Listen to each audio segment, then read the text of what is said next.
ذواتا أفنان فبأي آلاء ربكما تكذبان فيهما عينان تجريان فبأي آلاء ربكما تكذبان فيهما من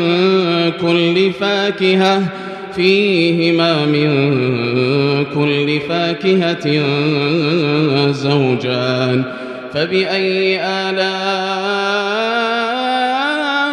ربكما تكذبان متكئين على فرش بطائنها من استبرق وجنى الجنتين دان فبأي آلاء ربكما